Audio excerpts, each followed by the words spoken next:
मागच्या व्हिडिओमध्ये मी ग आणि न हे अक्षर दाखवले होते आणि त्यानंतर हेच अक्षर असल्यामुळे मी अजून 2 वेळा ते रिपीट केलेले आहेत। आता यानंतर आपल्याला इथे गणात असे लिहायचे आहे, तर त्यामुळे काय करायचं, हे न लिहून झाल्यानंतर परत एक इथे वरच्या मार्जिनला केशरी घालायचा आणि इथे सगळे पांढरे घालायचे। आता इथे आल्यानंतर माझी सुई इकडे आली आणि इथून मी परत 3 मणी घातलेले आहेत आणि त्यानंतर या केशरी मण्यापाशी माझी सुई आली। आता इथे मी एक केशरी घालणार आणि एक पांढरा घालणार आणि आपल्याला ना लिहायचे, त्यामुळे बाकीचे सगळे मणी आपल्याला परत असे इथे जसे घातले तसे इथे पण आपल्याला सगळे केशरी घालून घ्यायचे। ठीक आहे, हे ना हे अक्षर माझे इथे पूर्ण झालेले। त्यानंतर मी माझी सुई इकडे आली, इकडे मी 3 मणी घातले, परत या 2 मण्यातून वरची सुई काढली। आता यानंतरच्या लाईनीमध्ये आपल्याला सगळे 2-2 पांढरे मणी घालायचे। फक्त ही जी रेष आहे इकडे आपल्याला एक केशरी मणी घालायचा। हे मणी घालताना आपल्याला कुठेही चुकवायचं नाहीये। जेव्हा आपण पट्टी करायला सुरुवात करतो तेव्हा शक्यतो हळूहळू करायची आणि घालतानाच आपल्याला जसं जसं आपण पुढे जातो तसं आपण मागे पण थोड्या थोड्या वेळाने चेक करत राहायचं। म्हणजे कधी कधी काय होतं की आपण करत राहतो पट्टी आणि त्यानंतर आपल्या लक्षात येतं आपल्या इथे कुठेतरी एक मणी घालायचा राहून गेलेला, तर तसं व्हायला नको म्हणून मग आपण सारखं चेक करत करत ही पट्टी करायची आणि हळूहळू करायचं। जे लोक नेहमी करतात त्यांना काही प्रॉब्लेम नसतो, पण जे लोक नवीन आहेत त्यांच्यासाठी म्हणून असं करायचं। ठीक आहे, आता यानंतर मी इथे सगळे 2-2 पांढरे मणी असे सरळ घालणार आहे आणि इथे फक्त हा केशरी घालणार आणि त्यानंतर आपल्याला त या अक्षराला सुरुवात करायची। आता इथपर्यंत माझे करून झालेलं आहे। आता त आपल्याला घालायचं अक्षर। तर आता इथे मी सुरुवातीला 3 मणी घातलेले, इथे केशरी मण्यापाशी माझी सुई आलेली आहे, इथे मी एक केशरी घालणार आणि या बाजूला एक पांढरा घालणार आणि त्यानंतर इथे 2 आहे, इथे मी पांढरे घालणार आणि त्यानंतर 1 2 3 4 4 मणी आपल्याला केशरी कलरचे घालायचे।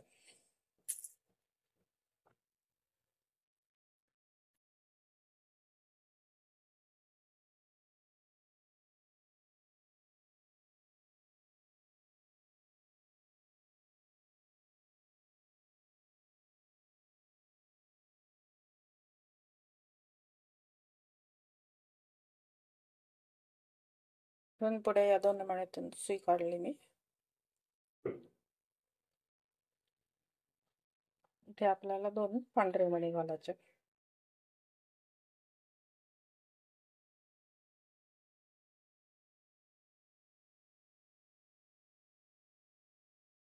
परत या मण्यातून सुई काढायची आणि त्याच्या खालच्या मण्यातून सुई काढायची। त्यानंतर याच्या खालच्या 2 मण्यातून पण सुई काढली। आता इथे आपल्याला केशरी मणी घालायचे।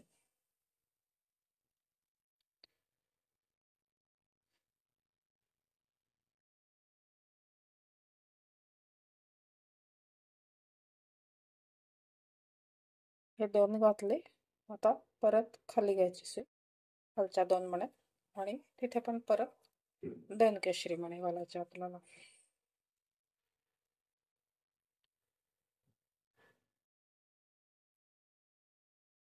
आणि बाकीचे सगळे आपल्याला पांढरे मणी घालायचे। असे घालायचे आपल्याला आणि इथे सगळं पांढरे घालायचे। ठीक आहे, आता याच्या पुढच्या लाईनीमध्ये इथून माझी सुई आली, इथे 2 पांढरे मणी घालायचे, इथे सगळीकडे पांढरे मणी घालायचे। फक्त हा जो आपण टच्या सुरुवातीला केशरी मणी घातला होता ह्याच्या शेजारी एक केशरी मणी घालायचा आपल्याला, बाकीचे सगळे पांढरे घालायचे। इथे पण 2 पांढरे घालायचे आणि इथे एक केशरी घालायचं, म्हणजे या लाईनीमध्ये फक्त आपल्याला 2 केशरी घालायचे, इकडचा एक केशरी आणि ह्याच्या शेजारी एक केशरी, बाकीचे सगळे आपले पांढरे येणार। आता ह्याच्या पुढच्या लाईनीमध्ये आपल्याला काय करायचं, ह्या रेषेतला केशरी मणी घालायचा एक आणि त्यानंतर आपल्याला इथून सगळे केशरी मणी घालायचे। हे जे तळचे आपण 1 2 3 4 मणी घातलेले, तर आपल्याला या लाईनीमध्ये इथून सुरुवात करायची आणि या इकडच्या मण्यापर्यंत आपल्याला सगळे केशरी मणी घालायचे।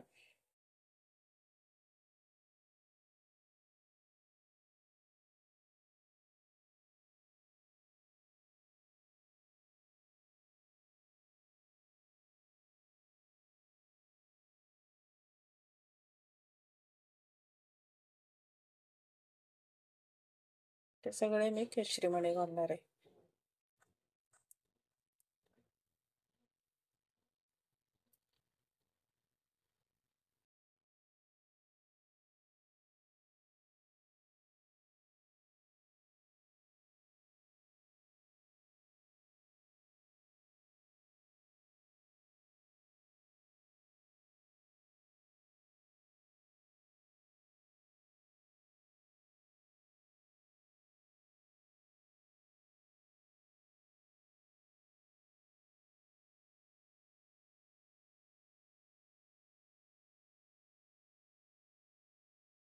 दोरा आपल्याला प्रत्येक वेळेस घट्ट ओढून घ्यायचा आणि दोरा संपला की 2 मण्यांच्या मध्ये व्यवस्थित गाठ मारायची. पट्टीमध्ये कुठेही आपली गाठ दिसायला नको.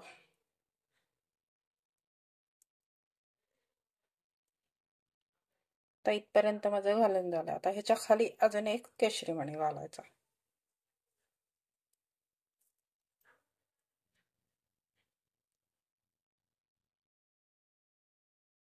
या 2 मण्यातून सुई काढली. आता इथे खाली एक पांढरा घालायचा आणि त्याच्या वरच्या बाजूला एक केशरी मणी घालायचा.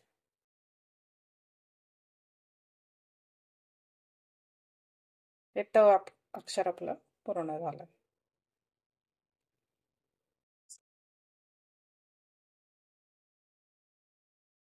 ते सगळे इथे पांढरे घालायचे. खाली आले की परत 3 पांढऱ्या मणी घालायचे आणि त्यानंतरच्या लाईनीमध्ये इकडे फक्त एक केशरी मणी घालायचा आणि बाकीचे सगळे पांढरे घालायचे. ठीक आहे. आता यानंतरचं आपलं शेवटचं अक्षर राहतं फक्त पोते. ते मी पुढच्या पार्टमध्ये दाखवणार आहे. तर एवढ्या पट्टीचा तुम्हाला स्क्रीनशॉट काढायचा असेल तर तुम्ही काढून घेऊ शकता. Thanks for watching.